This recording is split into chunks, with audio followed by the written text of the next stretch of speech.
my name's Jan Young. I am a foster carer for Gateshead.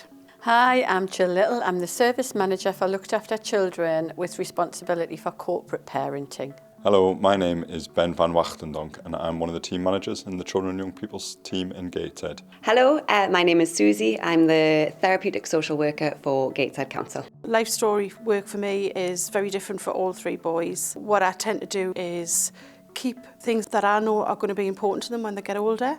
Certificates from school, pictures that they do at school. The first time we went to a live concert, kept the tickets. I tend to keep them myself just in case sometimes the boys get a little bit angry and they might not look after them the way I'd like them to. I think it's really important just to keep the simple things, to keep the small things that you think aren't going to matter but will.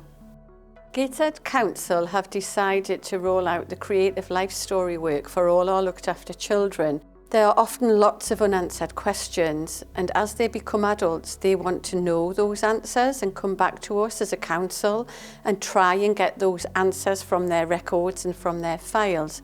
By being part of this process, they will be able to understand that at a very early age and have the answers that they need to enable them to make sense of their lives. When I first came back to work for Gateshead in 2019, one of the things that was identified by Ofsted was that we don't consistently offer all of our cared for children and young people support around understanding their journeys and their life stories and life histories. I think our foster carers do a great job in supporting us with that, but what we wanted to do was to make sure that every child and young person in Gateshead has outstanding support around their life histories, and this project is a way of us being able to do that.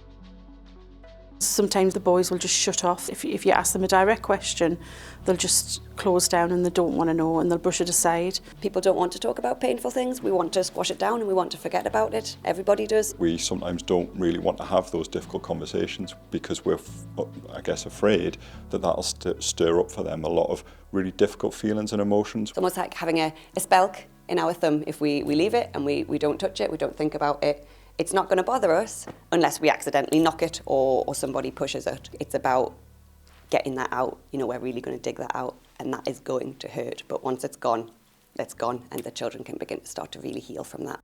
One of my concerns is about how we manage those concerns of the foster carers and also the children and young people in a way that keeps them safe.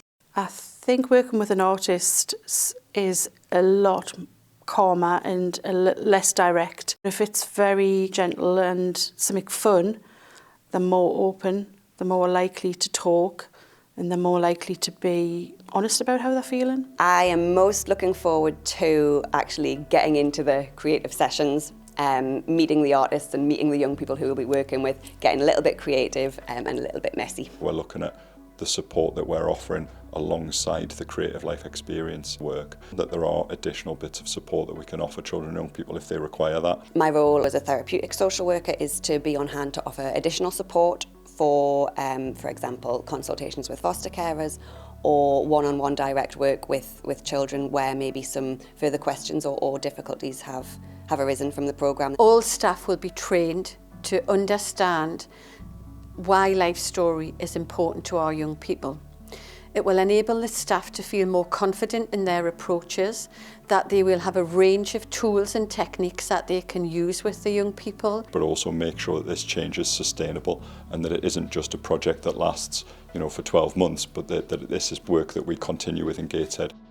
A lot of our social work staff and foster carers and other support workers work in very stressful environments and their work can be really difficult, and I think at times sometimes we're all guilty of losing sight of why we do what we do.